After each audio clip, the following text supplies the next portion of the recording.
If you are enjoying these stories, please consider subscribing to my Patreon over at patreon.com/voxoraculum for some special patron-exclusive content. Thanks. On with the story. The sun rose bright and beautiful over the moor, shining through every blade of grass and glinting off every drop of dew.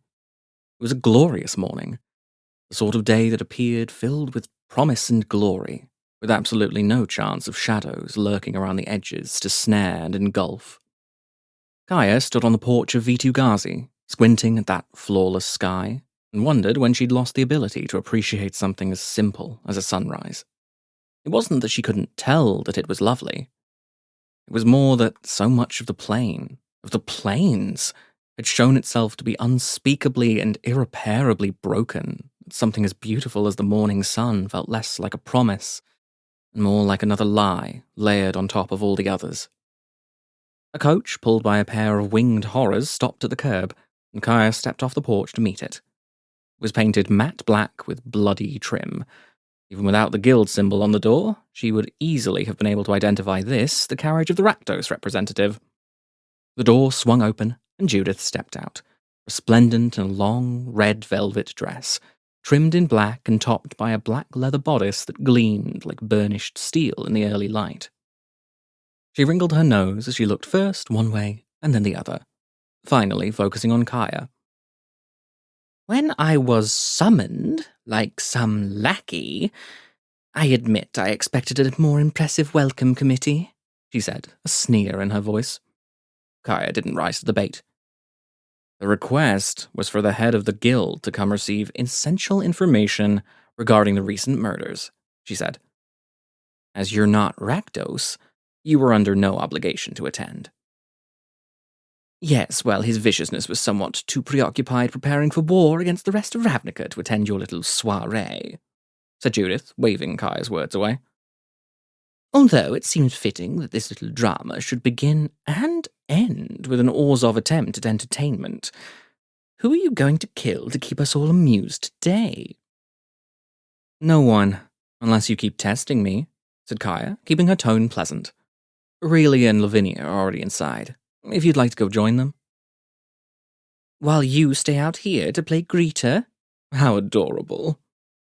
Judith's smile was a razor blade, sharp enough to slice through flesh and find the bone beneath. She swept past Kaya without another word, leaving her alone on the porch. The carriage drove away, horrors trotting in eerie unison. She rolled her eyes. That was Judith. She would probably find a way to choreograph her own deathbed for maximum dramatic effect. Bladders of blood attached to the ceiling or something. Kaya was still standing there, contemplating the horrors of Judith's eventual, meticulously orchestrated death, when a great shadow swept across her. She looked up, taking a half step back, and watched as Ezram came gliding in for a landing, offering her a polite nod. He pulled a small chariot behind him, occupied by a centaur in gruel colours. The centaur exited the chariot once they were safely on the ground, undoing the buckle that had kept him from falling out. Kaya turned, offering a small half bow to Ezram. "Sir," she said, and then, as she turned to face his companion, "Yaris, I presume?" "Message said you wanted the gruel leader," said the centaur, still looking unsettled by his recent flight. "We don't have a leader, but I speak high enough to stand for us here. And I was with this one." He hooked a finger toward Ezram, "when the note came in. So he said that this was as good as keeping me in custody." "Yaros didn't release Ansrag from the evidence capsule," said Ezram. "Would've, if I thought of a way how," said Yaros. "And he didn't know who had, though he's grateful that you were able to recapture the god without killing him," continued Ezram. "Don't like him being a captive, but it's better than dead. Though for sure you civilized folk would put him down if you had the chance," said Yaros, with something verging on grudging respect. "You didn't, and your man here explained what has to happen before we can have him back with us, unharmed and uncontained. But you could have killed him, and you didn't. And for that, you have my respect." "You're welcome," said Kaya, amazed. Ezram, meanwhile, moved closer, looming over her. Now, Agent, care to explain why you think you have the authority to summon me? All will be explained shortly, sir, said Kaya. If you would just proceed inside, we're going to get started soon. Ezram gave her a measuring look. This isn't like you. Maybe. Maybe not. Who put this together? Inside, sir. You'll have your information soon. And so will I. With one last inscrutable look, Ezram paced through the wide double doors, making Kaya question again how the Archon got around when faced with buildings constructed to a more human scale. Most civic establishments accounted for the varying sizes of the population, but surely his job took him to private homes on occasion. Narrow tunnels? Places that weren't expecting to accommodate a massive feathered steed. No point in dwelling on it. Vitugazi was large enough. She still had people to greet. Kaya waved Yaros after Ezram, then turned her eyes back to the road. Not much longer now. Vanifar was the last of the guild leaders to arrive, who had paused before going inside to give Kaya a look so sympathetic that it had caused her stomach to briefly lurch, like everything she'd eaten since arriving in the city was going to make an appearance right there and then. Teysa had been his friend, too. More than anyone else on Ravnica, he understood how much she'd lost, both before and after Teysa died. They'd never been close, but here was someone who understood her, all the way to the base of who she was. It was almost a crime that they didn't have time to talk. But then he'd been stepping inside, and Vanifar had been climbing out of her coach, a sour expression on her face. And Kaya had been thrust back into the role she'd agreed to play in this morning's little performance. Proft better know what he's doing, she thought sourly, and moved to greet Vanifar. Only one guest was expected after that. Krenko, the goblin hustler she'd seen speaking with Teysa at the party. Why he was included in the invitations was just one of the many things Proft hadn't been willing, or perhaps able, to disclose. Once Krenko arrived, Kaya ushered him through the doors of Vitugazi and closed them behind her with a satisfying thump. This way, she said, beckoning for him to follow. She started down the hall toward Trostani's sanctum. Who else is, here? He asked, clearly anxious. If Proft had summoned him, he probably had a reason to be. Quite a few people, said Kaya. Most of the guild leadership. We're only missing Golgari and Demir, for hopefully obvious reasons.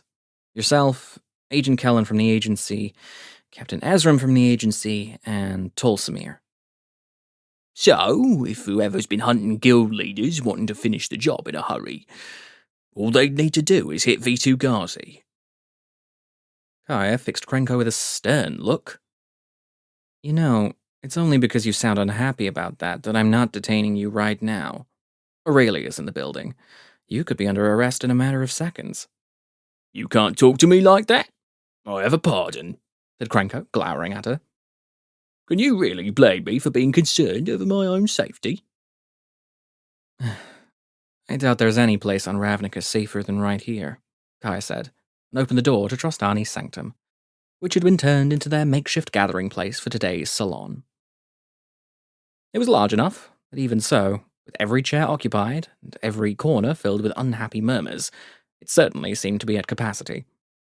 Even Trostani herself looked displeased, her arms twined together, and complimentary, if not identical, frowns on all three of her faces. Everyone turned towards Kaya and Krenko as the door closed behind them. Aurelia was the first to move, rising with a flurry of feathers from the leather armchair she'd been occupying, and demanding, "What is the meaning of this?" The chain connecting her to Massacre Girl, the captive who she had insisted on bringing, presumably to throw in the faces of the others there, jerked the assassin an inch forward. "You didn't have to come," said Kaya. "Hear that? We could have stayed home," said Massacre Girl before a savage jerk on her chain quieted her. Judith, very pointedly, looked away. "When someone says they want us to attend to hear more about the deaths of our colleagues, yes, we had to," said Vanifar. "The agency has been entirely incompetent, And only the fact that the Boros have somehow managed to be even worse makes this anything other than a farce. Aurelia's wings mantled. She began to open her mouth, preparing to say something that Kaya was sure would shatter the fragile peace in the room. Time seemed to stretch, the moment lasting longer than causality could explain. And into the silence created by her horrifying pause, a new sound emerged. Clapping. Kaya turned to see Detective Proft stepping out of a shadow that couldn't possibly have concealed him for this long, clapping slowly and rhythmically, eyes fixed on Aurelia.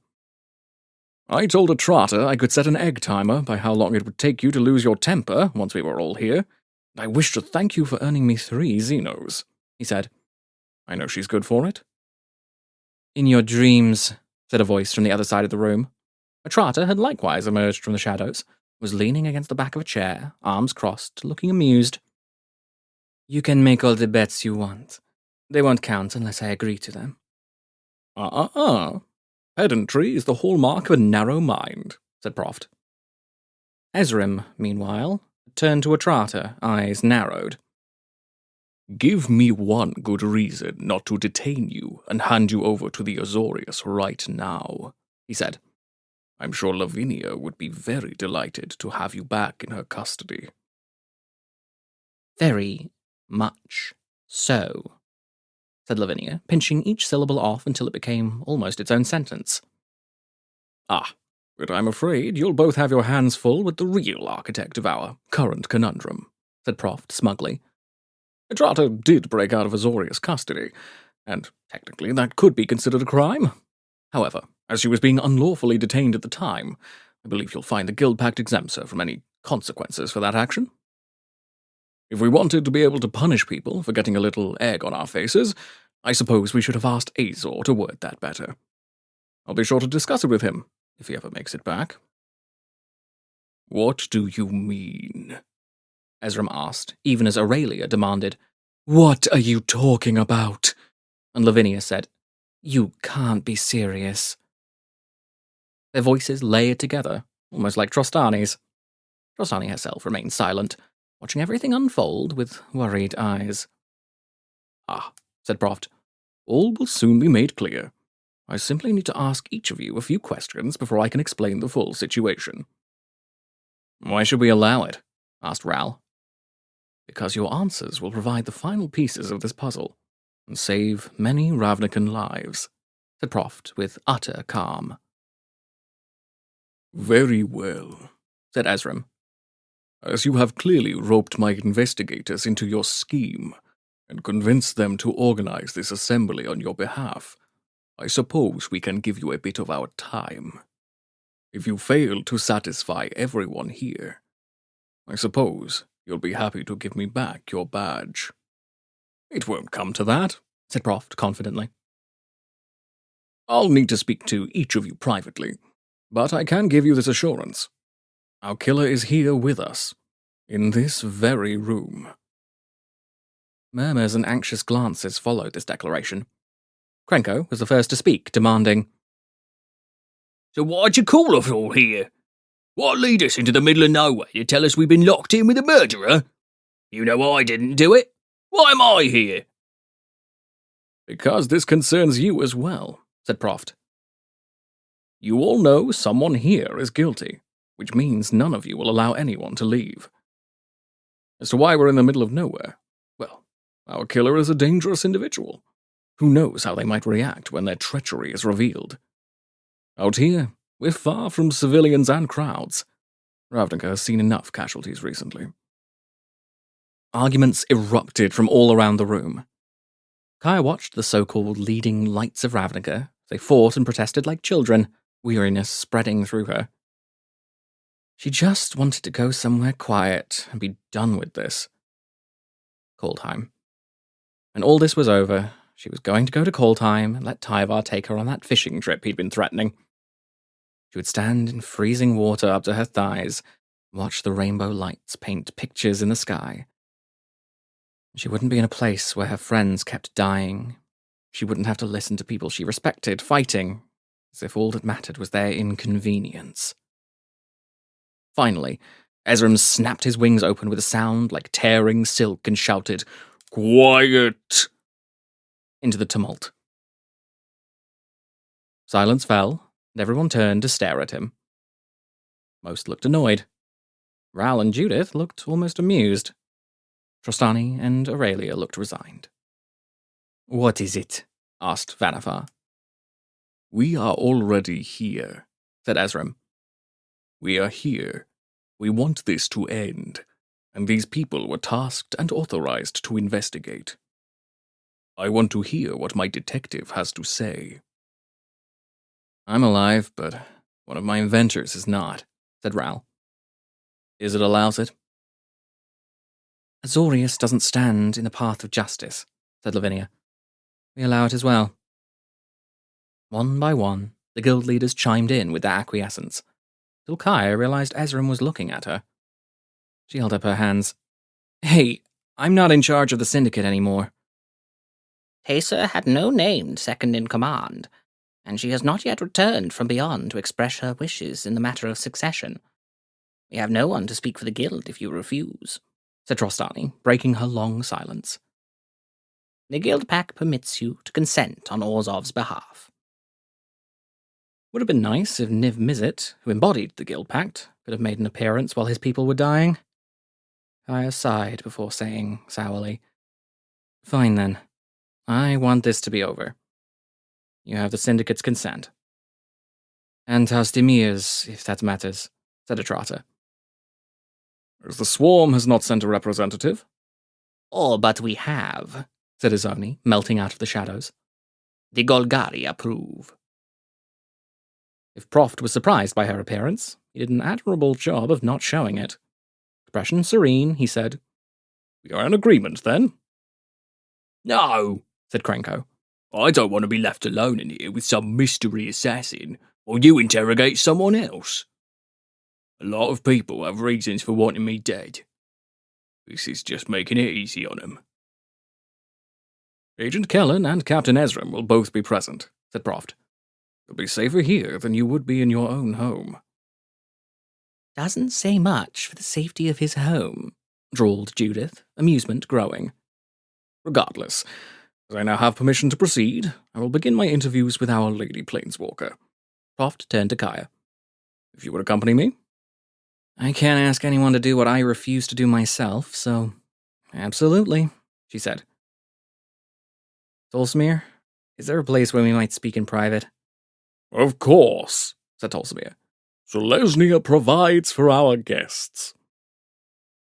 He walked to the doors, pushing them open, and beckoned the pair to follow him into the hall, where he led the way to a smaller door. This will be perfect, said Proft. Thank you. The Conclave is happy to assist in your investigation, he said, and turned, leaving them. The room they had been led to was small and somewhat shabby, filled with furniture that had probably been moved from elsewhere in the manor, pressed into a final use before it was scrapped or recycled into something else. Is it odd to anyone else that V2 Ghazi's decided to be a fancy house during its recovery? Asked Kaya, sitting. I would have expected something larger. Proft made a non-committal noise as he settled across from her, folding his hands across his lap. Kaya adjusted her position, getting comfortable, and waited for him to say something. Proft, uncharacteristically, stayed silent. Blinking, Kaya did the same. Silence stretched out between them, growing longer and longer, hanging in the air like an unanswered question. Kaya squirmed. Proft didn't move, remaining exquisitely still as a corpse. The comparison made Teysa's open, unseeing eyes flash through her memory, and Kaya stiffened.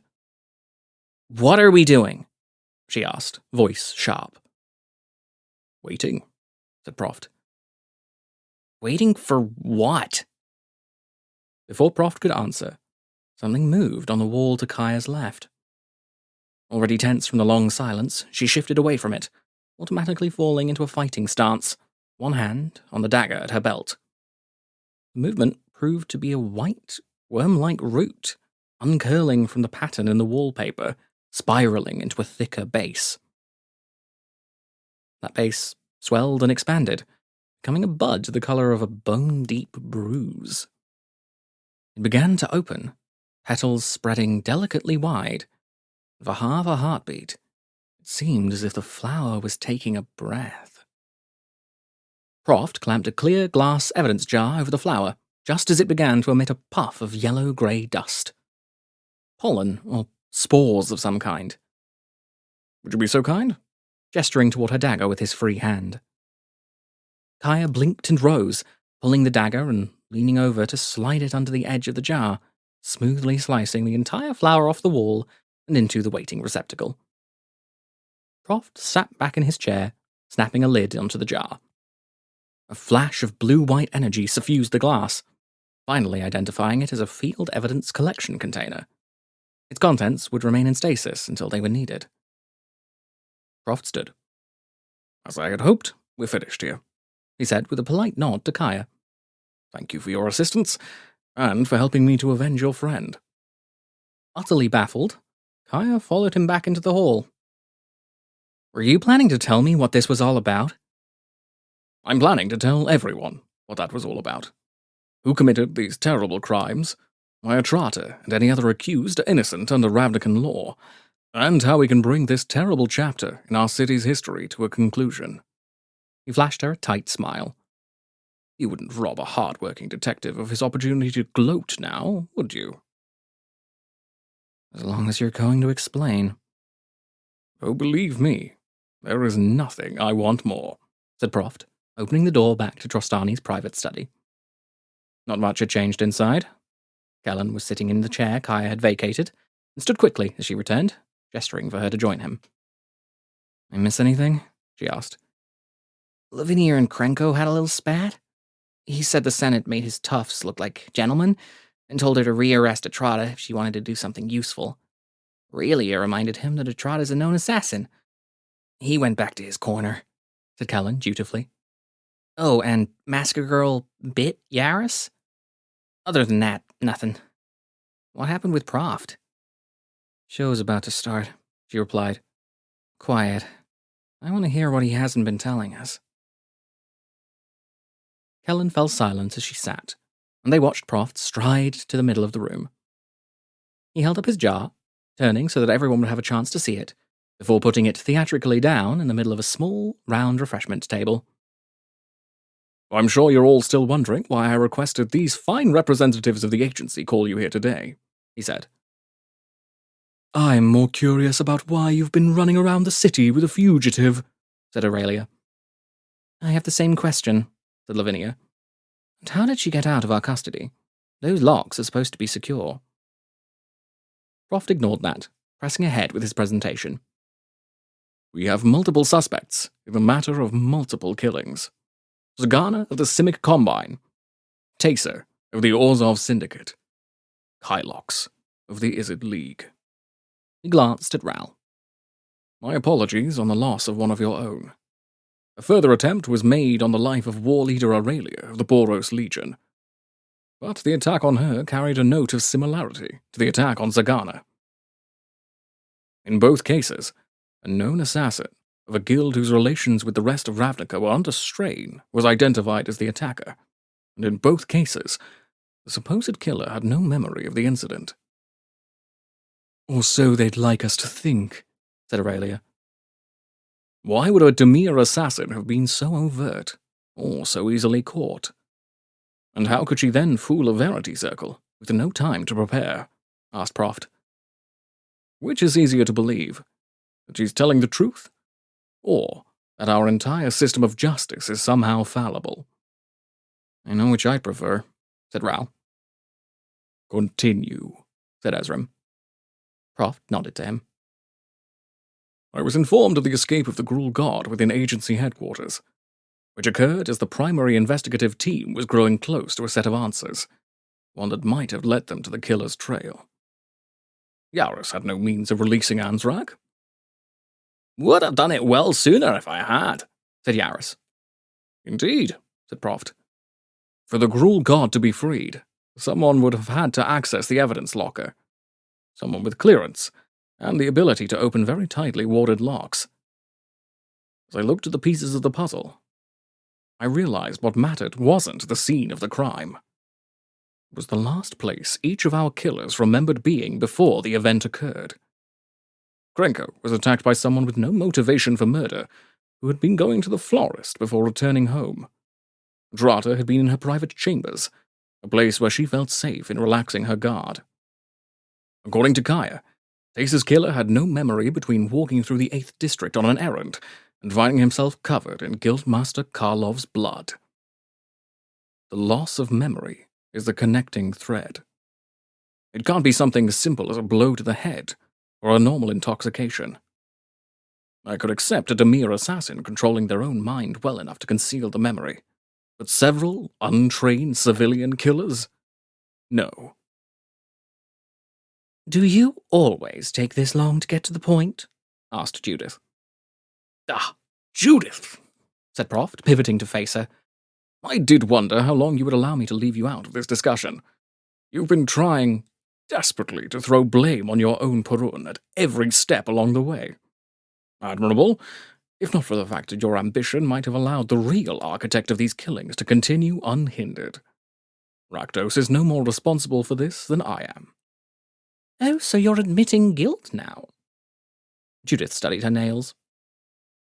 Proft turned back to Ezram. After Atrata explained her lack of memory to me, I realized she wasn't guilty under Ravnican law. Mind control is never held against the person manipulated in such a manner.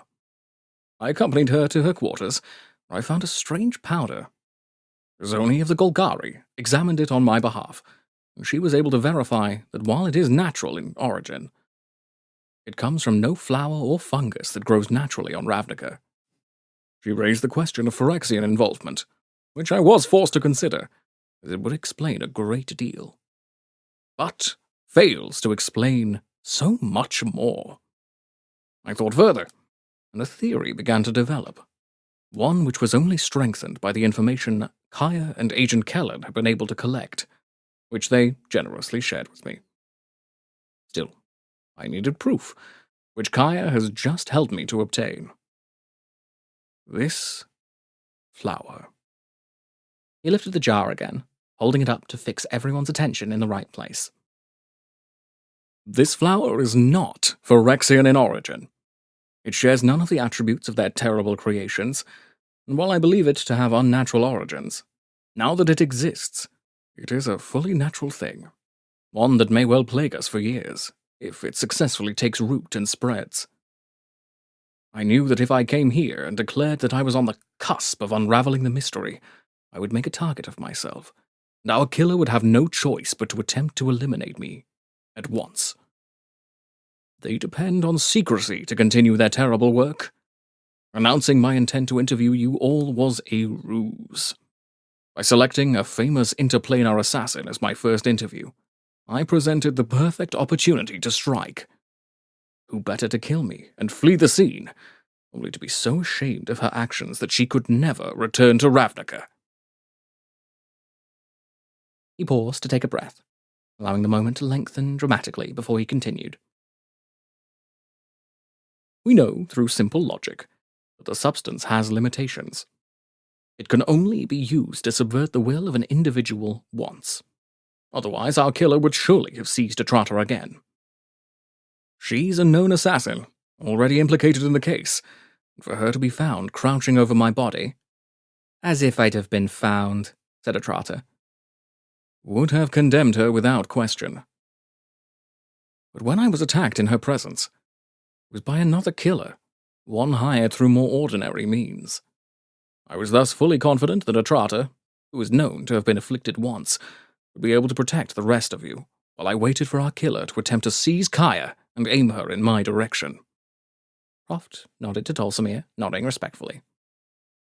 Only one guild has the botanical skills to create something of this nature, and the respect for the balance of nature to make its effects limited in scope.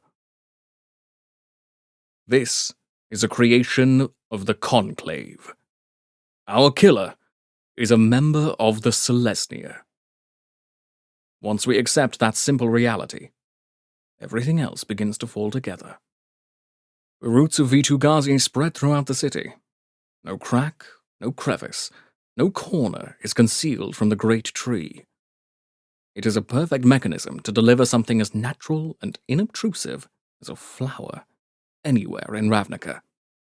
They grow quickly, seize control of their victims for long enough to allow the true mastermind of these murders to execute their plans, and then they wither, vanishing, untraceable. They were even able to sprout one of their flowers inside agency headquarters, compelling one of our own agents to release Ansrag from the evidence locker, which I was able to verify by asking one of my contacts to check the area for traces of pollen. Anything to keep us pointing fingers away from the Selesnya, and at each other. Proft stopped, looking at Trostani. She said nothing, only continued looking back, expressions on her 3 faces completely out of alignment. Sez glared, narrow-eyed and furious. Sim, in contrast, was wide-eyed and horrified. Oba looked almost serene, like she was detached from the situation. "You can't be serious," said Aurelia. Mind control would absolve the attackers of their actions, but can we really trust a Golgari leader to have given us accurate information? You left us alone with an assassin because you thought we'd be safer? Demanded Krenko. You say Vitu-Ghazi was used to push these flowers through the city, so you brought us to Vitu-Ghazi. You must be a real genius, pal. I had to, if I wanted to put our killer at sufficient ease to draw them out. Proft turned to Lavinia. As Atrata was arrested without cause, I committed no crimes in releasing her to assist me. Are we agreed? It'll take months to clear the paperwork. I'm not happy about it. But yes, we're agreed, said Lavinia. Then all that remains is for our killer to step forward and face their punishment. I did it, said Tolsimir, shifting away from the wall where he'd been leaning. I sent my most faithful to confront the agency lackeys after they came here to consult the Guild Pact.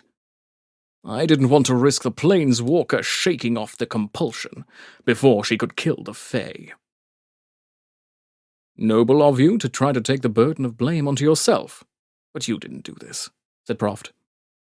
You lack the abilities, sadly. And those assailants were your most faithful, only in the sense that you share their adherence to the cause. That plant they swallowed, transforming themselves to moss, was well beyond your capacity to create. I can see a leaf of the same plant protruding from your jacket pocket.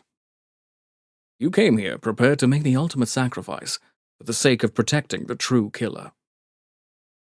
Proft turned again, to Trostani this time, and inclined his head respectfully. Do you wish to tell them? Or shall I? He asked. Tell us what? Asked Vannifar. Oh, that she's the killer, of course. Proft swiveled to face the rest of the room, beaming broadly, a man who had finally been allowed to do the one thing which brought him true satisfaction. Weren't you listening? Trostani did this. All of it. She's been behind it all along.